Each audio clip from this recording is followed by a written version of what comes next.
Hello PGFPD friends, Chief Concialdi here. I'm Nathan Kidneigh, Paramedic here at Platteville-Gilcrest Fire. We're at Station 1 to tour one of our ambulances, 3621. Alright, let's go check it out. Sweet.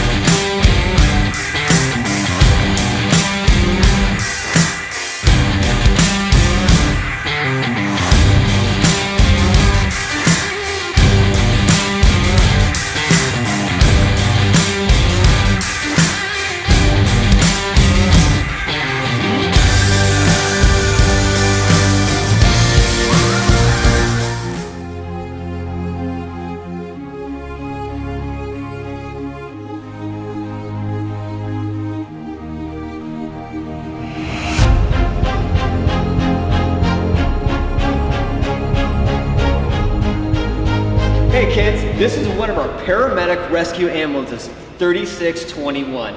It's a Type 3 modular ambulance. It's built on a 2019 Ford E450 and is built by Lifeline as a superliner. Paramedic Kidneigh, why is it called 3621? Well, all the fire departments here in Weld County have a 2-digit designator. So Platteville-Gilcrest Fire's 2-digit designator is Station 36, and ambulances here are generally identified in the county in the 20s. So with that in mind, this becomes 3621. That is really interesting. Now, how about we start this ambulance tour? Let's check it out.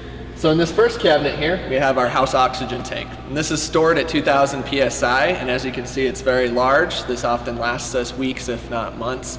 In comparison, we use very little of this on each of those calls. On the door here features our combi tools. Now, these are important when it comes to assisting with ground cover fire operations. And as you can see, they can function, they're called combi tools because they can function in the capacity of a shovel, they can function as a gardening hoe, or even as a pike. Well, Paramedic Kidneigh, it sounds like this ambulance treats sick and injured people, plus can also run on fires. Yeah, definitely.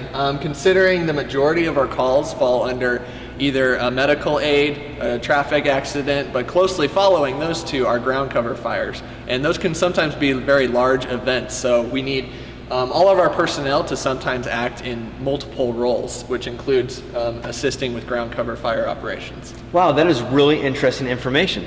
So what's this long cabinet here that we're looking at? So in this next long cabinet here, it features a number of very important items. The first one we'll talk about is our Lucas device, which can be seen here.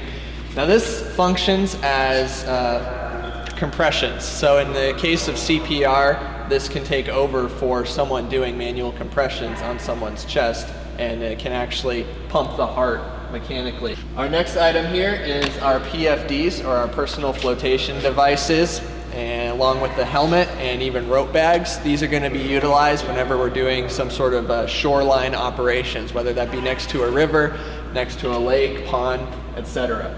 Then moving down to this bottom shelf here, that's actually where we keep our ballistic gear. So sometimes the need may arise to rescue people from potentially dangerous situations. So that's where this gear will be utilized for our protection should we have to enter that dangerous situation to rescue someone. So kids, sometimes our EMTs and paramedics get placed in dangerous situations in order to do their jobs. That's why they use the protective gear in order to keep them safe. But Paramedic Kidneigh, what is in the next cabinet? Well, let's check it out. So in this next cabinet here, it's often referred to as our firefighter cabinet. It features a number of pieces of equipment used in firefighting operations. Going back to the idea that some of us have to operate in multiple capacities or fill different needs and roles, same goes for our firefighters. They need to be prepared to fight fire even though they're working on the ambulance currently. So this includes the hydrant bag, this includes their breathing, their SCBA pack, as well as the tools that they would need on those operations, a Halligan and a flathead axe. Over here, we have our stair chair, and this comes in very handy when moving up and down stairs, obviously. It takes away a lot of the lifting component, and it operates on a track to move someone up and down the stairs. I bet you're learning a lot about this ambulance and all the exterior cabinets. And if you see this ambulance rolling down the street, kids, I bet you can point out what each cabinet has inside of it. So Paramedic Kidneigh, what is in this on the passenger side? So this next one features a number of devices used in spinal motion restriction, and that's a procedure for when we are concerned about the possibility of a neck or a back injury. That features our scoop here, which sounds exactly like what it is. It's designed to be able to scoop someone up without moving them around too much. Our KED, which is a Kendrick extrication device, is designed to spinally immobilize someone in the seated position. And we also feature our traction splints. So these specifically are used on long bone fractures of the femur, which is your thigh bone there. That's some cool equipment. Now, what do you bring in, and where is it housed at on this ambulance if you have to go into a house or a business? Well, we bring in our kits, and they're going to be found right over here. So our kits contain a lot of the same tools and equipment that you can find in the ambulance. So in a way, we're bringing the ambulance into your living room or into your business if we need to. The top shelf here features our suction device for clearing secretions out from the airway so people can breathe better. Then moving down features our airway kit. This contains a number of important pieces of equipment, including our intubation kit and our King Vision, both of which are used to secure a tube in the airway so we can breathe for someone if the need should arise. So moving down to our primary jump kit, this features a lot of the basic pieces of equipment that we'll need on a call. So this is brought into most of our calls, but you'll find some basic trauma care, including splints and bleeding control pieces of equipment. You'll find devices used to check vital signs like blood pressure and oxygen levels. And on the inside, you'll find our IV kit, which is used for medication administration or fluid administration. We secure an IV into someone's vein and use it that way. Then on this bottom shelf here, you find our cardiac monitor, which is a LifePak 15. It's used to take virtually a picture of someone's heart so we can diagnose and see things that may be going on with someone's heart. It also includes our defibrillation pads, and it also includes a handful of cardiac medications that we carry. So that's all found in one place. That's some really interesting information, Paramedic Kidneigh, that you can bring this entire ambulance basically inside of a house to help somebody out. Now, you mentioned medications. What type of medications do you have in this bag? Well, we carry anything from medications to help someone breathe better to medications for the heart, should the heart be giving someone trouble. We also carry medications to treat something as simple as nausea and vomiting, and also definitely we can bring pain medications inside should the need arise for some pain management on scene.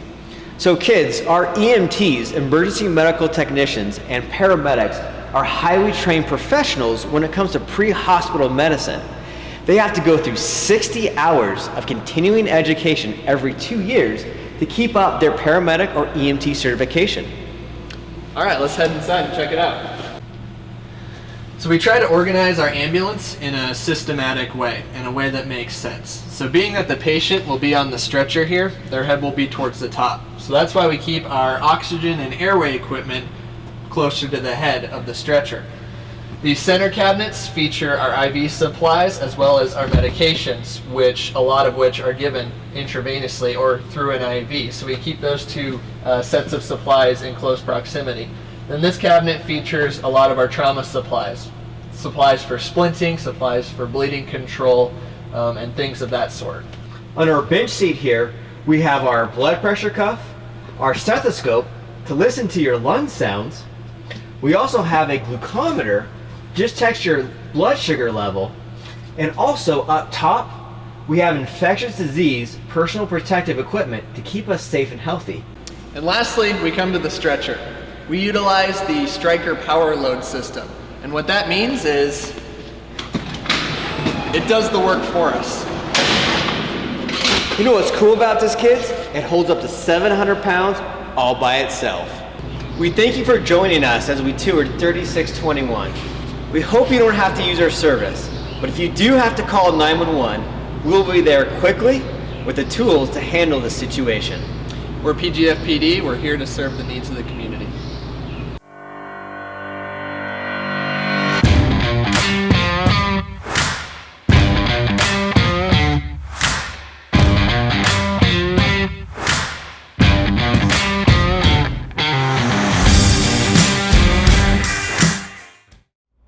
Hello, Platteville and Gilcrest residents. As the EMS Chief, I want to talk with those of you that live in district and discuss how our ambulance service is set up for you, our district resident. Thanks to your support in 2018, we passed Measure 5A, which provided us the funding to operate 2 advanced life support ambulances 24/7, 365 days a year, which means we have at least one paramedic and either a second paramedic or a firefighter EMT on the ambulance in both Platteville and Gilcrest, ready to respond at all times. Given that we collect property taxes, all district residents are enrolled in a subscription program. So when we transport you, we bill your insurance and only collect insurance money on that ambulance transport. We do not balance bill you or send you a bill. So that means you should not pay anything out of pocket if you live in district for our ambulances. However, our third-party biller will send you a notice of billing asking for your insurance information. So if you have Medicare, Medicaid, or a private insurance company, please send it in to our biller so that we can bill for that transport. Only bill your insurance. We still bill non-district residents in full and collect those user fees and balance bill them. The ambulance service that we provide is highly valuable for the residents and visitors of Platteville and Gilcrest. In order to provide the high level of service that we do, there is a cost to it. Being able to collect insurance monies plus user fees from non-district residents helps us continue to provide the all hazards high level service that PGFPD does.